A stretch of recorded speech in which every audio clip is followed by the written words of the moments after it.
think it's that weird to think that Rishi Sunak, he used to work in the shadow sector. David Cameron, he got into trouble for his work at Greensill, which was. George Osborne was at BlackRock. All of our leaders have either come from or are going to. So that's the revolving door of this kind of like opaque, unaccountable part of banking. And this book helps you understand that. A lot of people should be going to jail for this sort of thing. QE is the interesting thing, isn't it? So you've got the shadow banking and the QE. The way that he talks about how it's government behind everything. You'd have a financial crisis.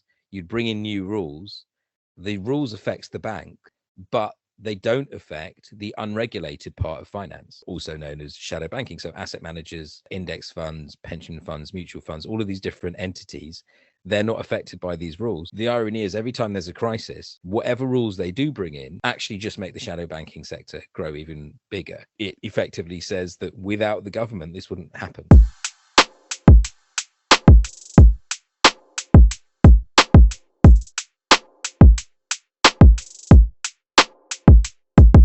Welcome to the Left Book Review. Today we're going to discuss The State of Capitalism. It's a new book just out in December by Costas Lapavistas, a well-known professor of economics at SOAS in London. It's also published by the EReNSEP Writing Collective. It's a monster of a text, really, about Marxist political economy. It's a really sort of in-depth look at all aspects of the global capitalist system today, and it has a kind of panoramic perspective on capitalism, looking at core and periphery. Ranjan, what did you think of it? I liked it. I think in some senses it was written for somebody like me who's been following this on and off for a few years. I don't think it's very easygoing necessarily for someone who is completely new to this sort of thing, because the explanations are good, they make sense, but they almost happen so quickly that you almost would like some examples, particularly because they're going into certain financial trading techniques that might not go in the first time you hear them. I think the whole principle, we are talking about people who are academics, so they know how to teach people, but I think that if you just tell someone something, they don't necessarily get it. But I think let's say you had studied economics at university, which I did, then the types of things that they're telling you about are where what you were told doesn't hold, where what you were told is no longer true. I studied at university 25 years ago. So the types of things that they're talking about is what happened afterwards. You know, we learned about the European Union, we learned about the European Central Bank just as it was being created, and here they talk about how they followed neoliberal economics, the consensus, and then they just departed from it. And it's very interesting. I wonder how much of this stuff will get taught at normal universities, places that are not SOAS, because this is what actually happened. I think it's very good in that sense. It tells you what actually happened, you know, theory apart. It tells you what happens, and it critiques the theories as well. So yeah, it's very good. And they talk about green stuff. They talk about China. They talk about monetarist theory. The other thing that's quite funny is that you have monetarist theory, which is kind of the opposite of Keynesian economics, which is like Thatcherism and things like that. That you have that, and they critique it, even though it itself critiques what Europeans, you know, what the central banks have been doing. So there's a lot going on, and yeah, it's a great book. Yeah, I think it's going to be quite an important text in sort of the small world that is Marxist political economy, because I can't remember reading another book that's so systematic. You know, it really does cover you know, a lot of ground here. A lot of the book, it's not the easiest read. You and I read it over Christmas, and it wasn't like a sort of relaxing Christmas read exactly, because it's quite, a lot of the book is quite descriptive, you know, of the capitalist system rather than discursive, you know, and it's, reading lots of descriptive stuff can be quite hard going. You mentioned there the monetary theories, and I think that is one of the key points of the book, isn't it? The importance of fiat money and the role of the state today as a creator of money and its use of money creation, so essentially as an aid for financialization, whereby the state, through policies like QE, essentially props up the dysfunctional and risk-taking and massively overblown financial system that we have today.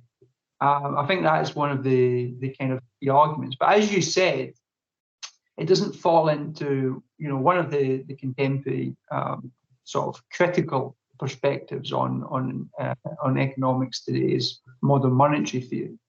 And modern monetary theory, just to very quickly explain it, it's basically the idea that there's no resource constraints on states' ability to create and use money to influence the economy. The only constraints are real resources, how much actual economic, output you have in your domestic economy.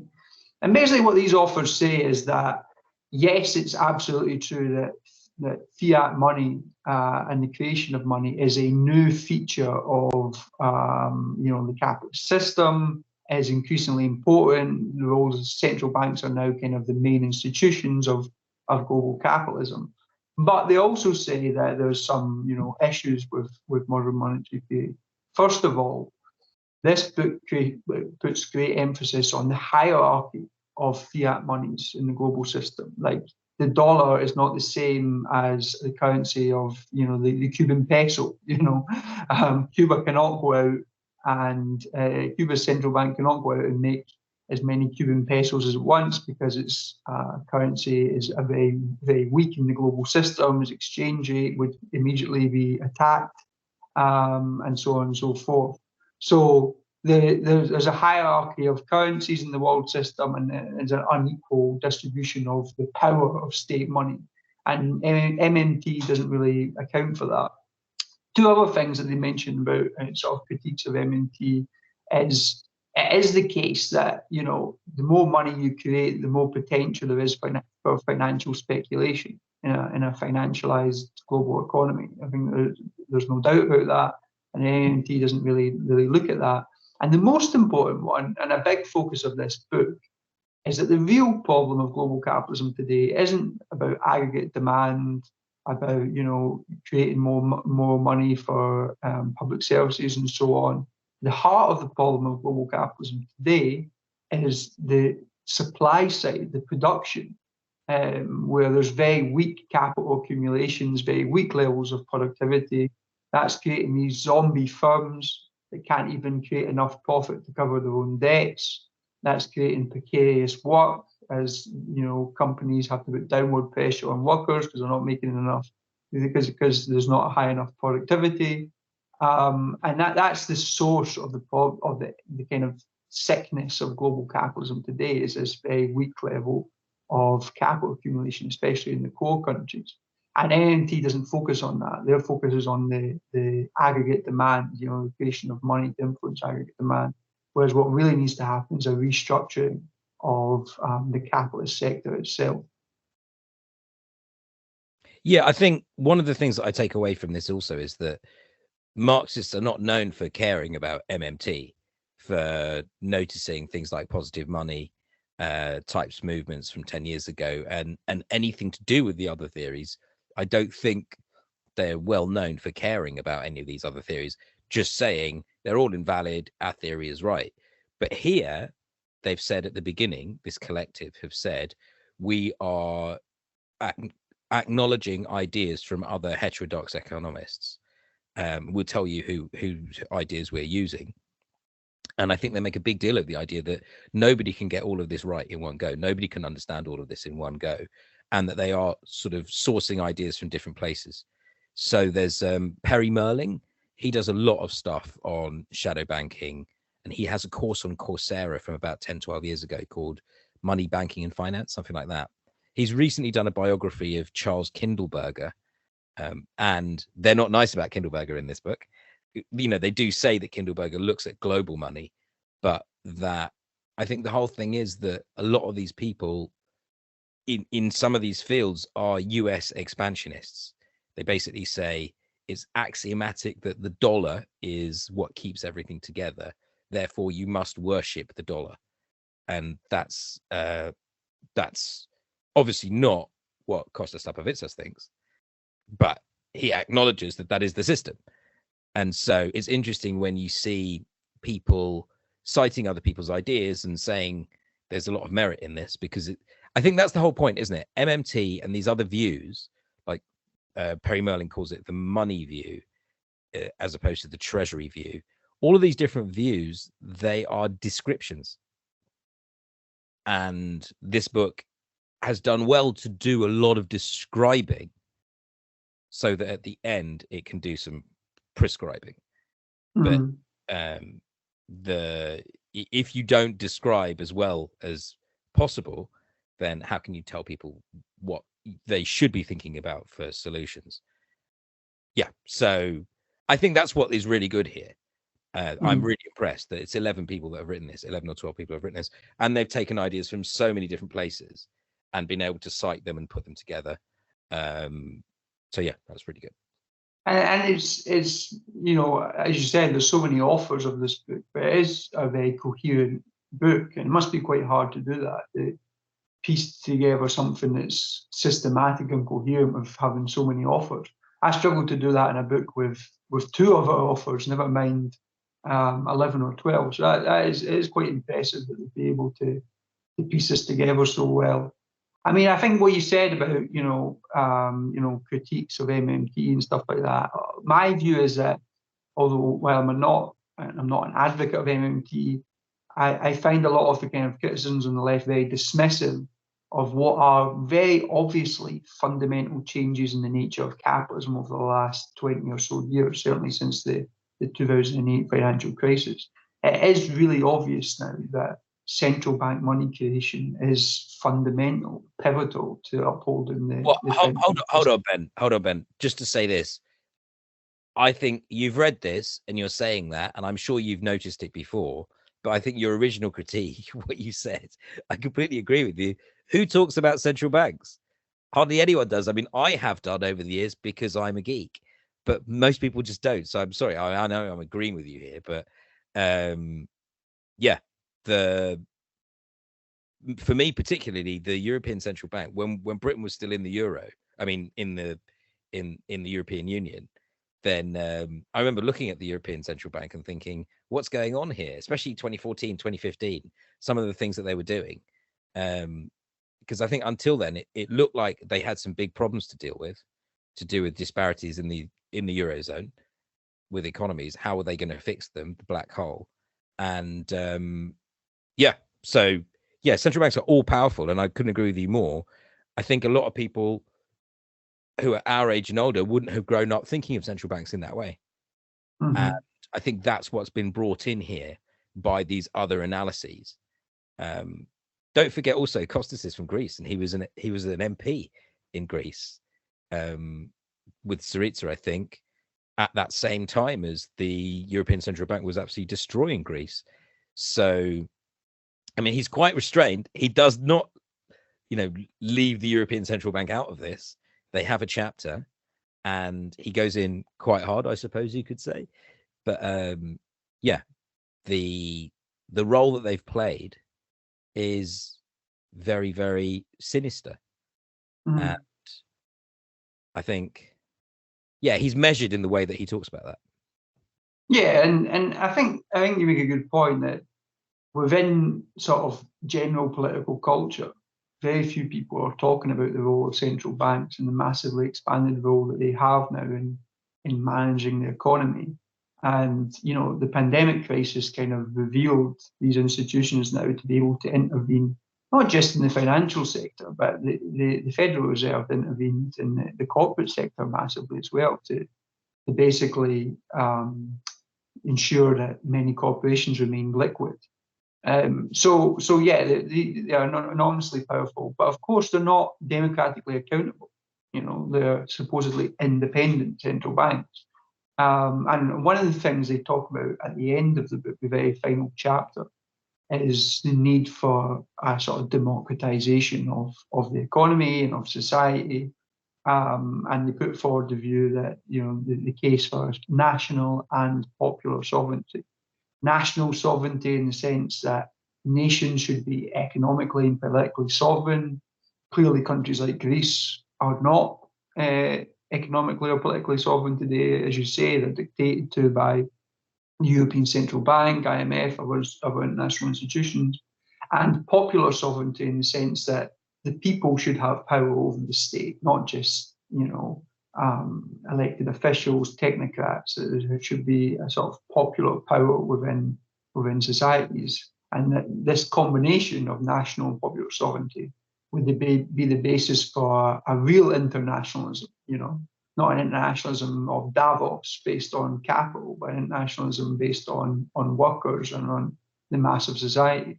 And that really is something I agree with. The book I referred to earlier that I co-authored, Scotland After Britain, published with Verso as well a couple of years ago, we made similar arguments in the context of Scotland, that's the sort of vision that the left needs to have for national and popular sovereignty if it's going to kind of revive itself. And the book is very, very tough on the left, and it's saying that the left is in a state of historical weakness, that it doesn't exist as a powerful force almost anywhere. It's become disconnected from the working class, which is traditional base of support, and there needs to be a massive change in order to do something about that. It was only one chapter at the end of the book, but I think it was significant that they kind of look at it like that. There needs to be a real change for the left to become relevant again.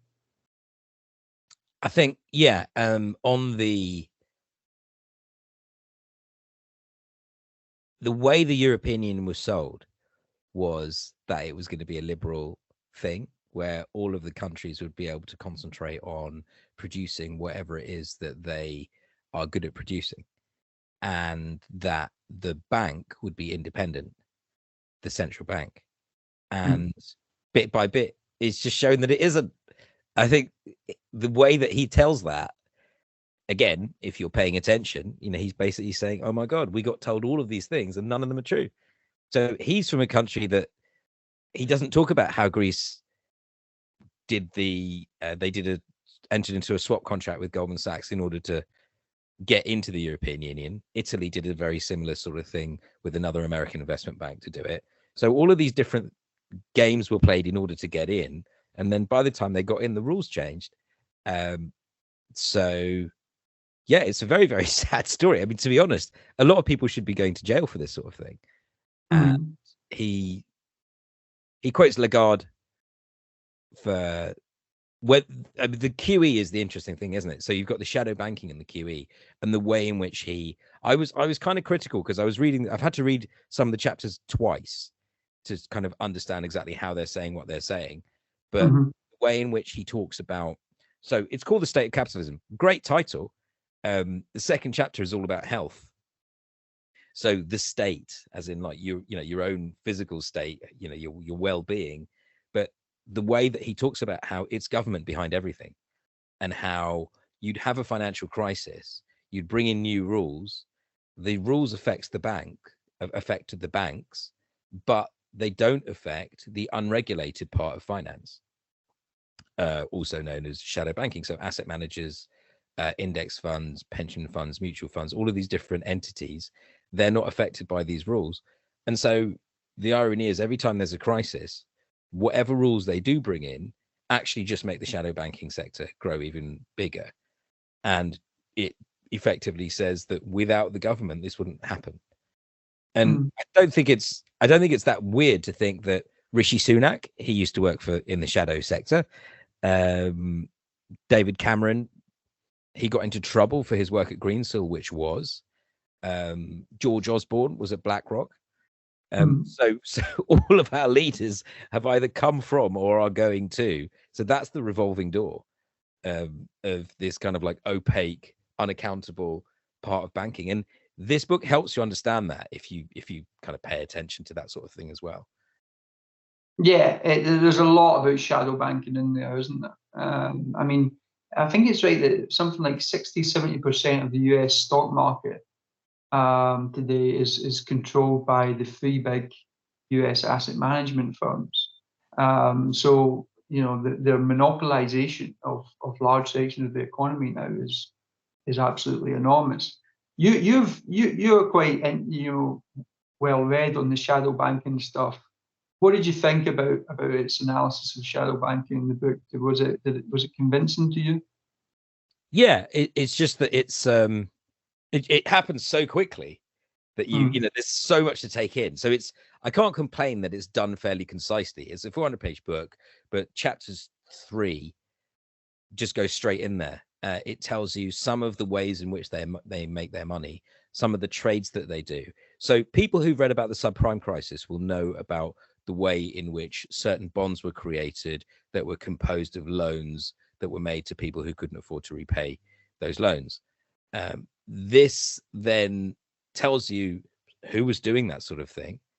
And it then afterwards also tells you about the other ways in which they make money. So they're talking about collateralization, how you do a load of loans and then bunch them up and then sell them as bonds. So other people are holding the risk, but making the money when it makes money.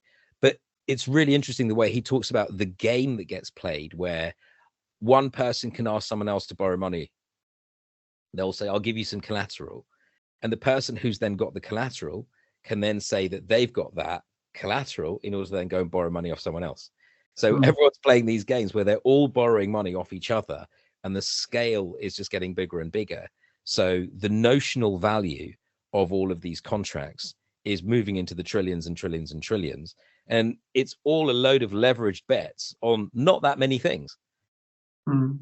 Yeah. It helps paint that picture. And it does it quite quickly. And it talks about the different trades, the different types of strategies that people have. And the amount of power that they have. There are other books that talk about other slices of this, but this is really giving you, as you said, the whole view.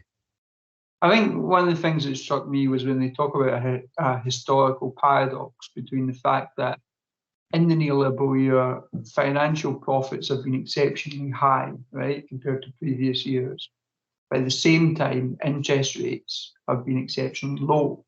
Now, finance is supposed to make its money on high interest, right, on returns from high interest. So how do you square that circle? And they basically argue the only way you can square it is to look at the role of the state as an actor that underpins this, as you've just described, this kind of house of cards of financial bets, and that I think is quite useful for someone who's not an actual expert in this area to get your head around the kind of dynamics of the modern financial system.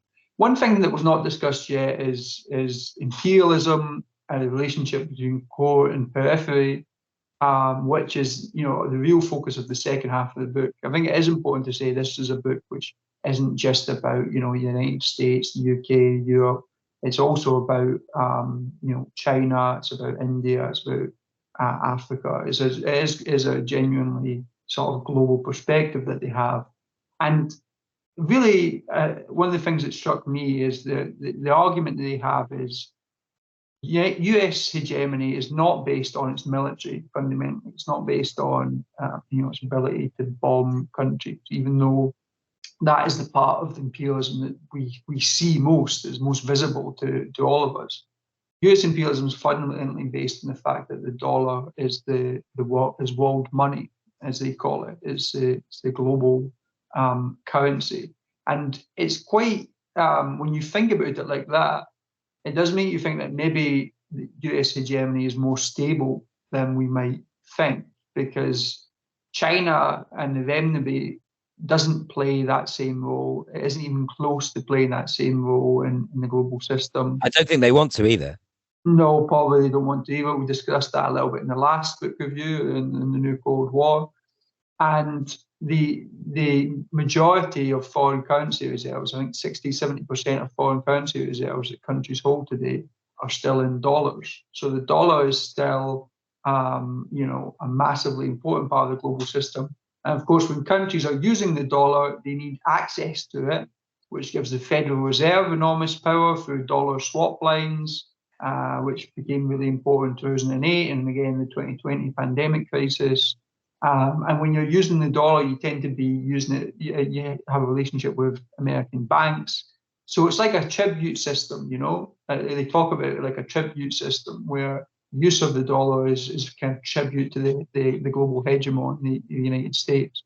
And I think that's important because when America is weak and is making mistakes, as it is, in my view, doing at the moment with Israel and so on and so forth, it's very easy to think that, oh, this is the beginning of the end, you know, this is the United States on its way down. But when you read this book, and you take a step back, clearly the United States is in relative decline. Clearly China is a peer competitor of the United States now. China is the center of global capitalist production, if not but not finance. So clearly there's something's changed, but I think we should also place some emphasis on the resilience of the United States as a global hegemon. That's not going to, even if there's a clear competitor, it doesn't mean they're going to disappear overnight. Yeah, it's just all set up in such a way, isn't it? Because, when you talk about it, you've got, as you said, the president of the United States, you've got the head of the Federal Reserve, but then you've got their banks and their corporations. And all of this is, I think, just to help them.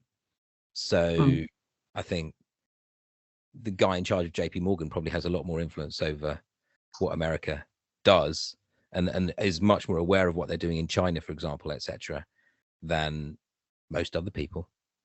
But yeah, no, I mean, brilliant points. And I think it's interesting that you feel a lot more aware as you're reading this stuff. You join dots, but you don't necessarily. I feel happy for knowing more, but as you said, you then afterwards say, "Oh, how's this going to change?" I don't think the optimistic tone at the end is particularly merited. That's a good way to finish. Let's talk about that, because the idea of the book is this idea of the interregnum, right?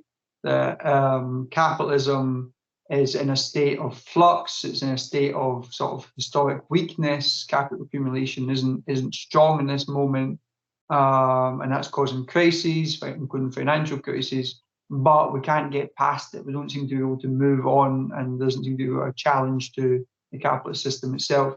As you said, they end the book on I wouldn't say an optimistic note, but they kind of say that it's possible that the crises that capitalism creates will open up opportunities and so on and so forth.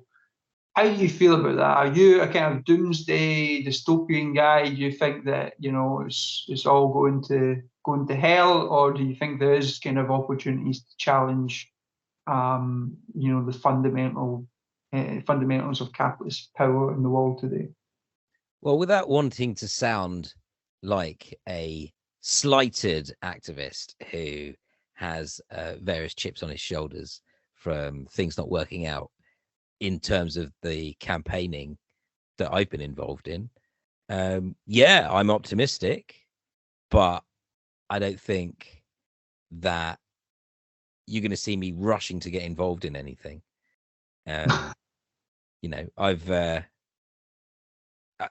was really, really good to see. Like, I have a critique of even some of the people who've written this, not personally, but the not the people themselves, but the movement from which it springs, which is Marxist economics. I've had a little to do with it, but in the last 15 years, particularly 10 years ago, when the QE in Europe started, I remember just thinking, oh my God, look at all of this stuff. Surely someone's going to say or do something about this. And no one said anything. No one did anything. You know what I mean? Like, people got angry and all we got was the rise of populism. So when they talk about, we need to have national sovereignty and stuff like that, I think, Costas was famously pro-Brexit, unlike Yanis Varoufakis. And when they talk about popular sovereignty, real sovereignty and things like that, our media ownership in this country is such that popular sovereignty is not going to look nice.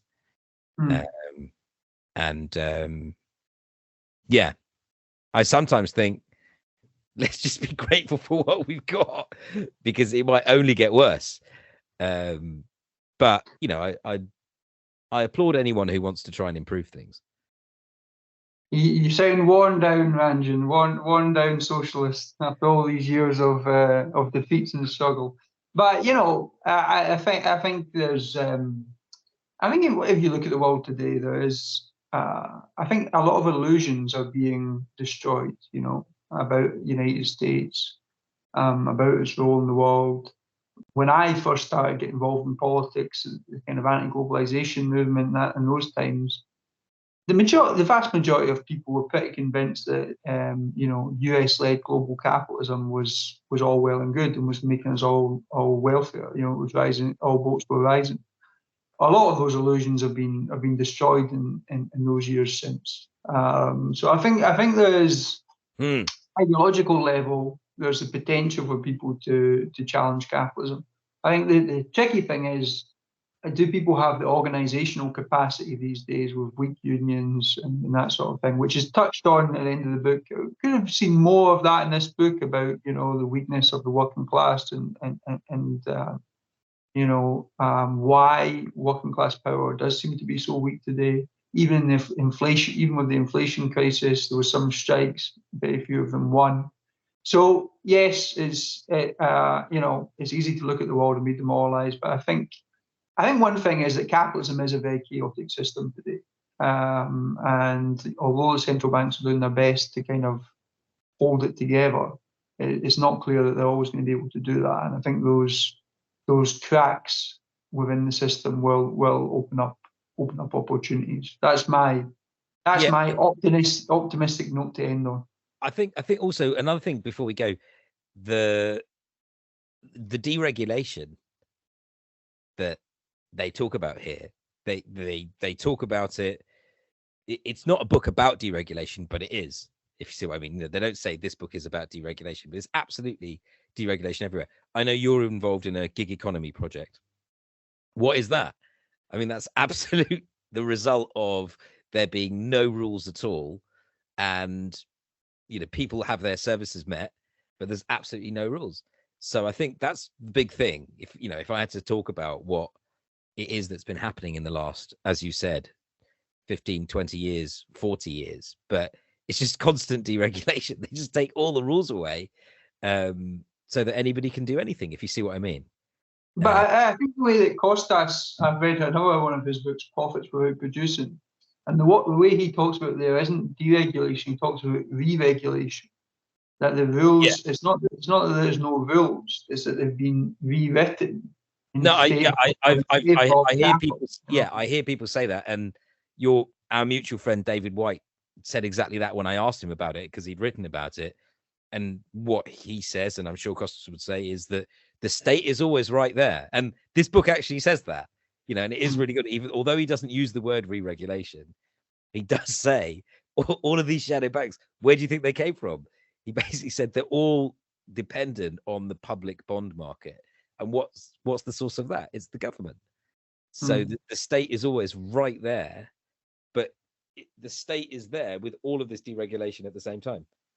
And it's feeding the deregulation, which I know people know that, but it's still amazing when you think about that. Because when you think of gig economy, when you think about precariousness, people being on 0 hours, when it doesn't suit them, and all of these different entities who are just coming in, sort of lending and borrowing money very quickly in this kind of house of cards and then disappearing. But all of that is dependent on the state.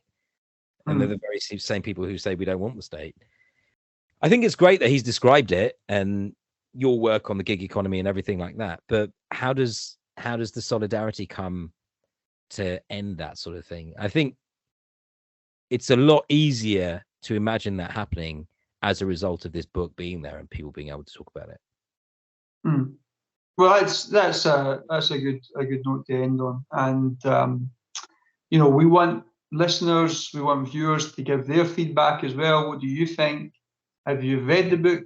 Give us your thoughts. If you have suggestions for future books for Ranjan and I to look at, leave a comment on the YouTube channel, leave a comment on iTunes, on Spotify, and we'll see you next time.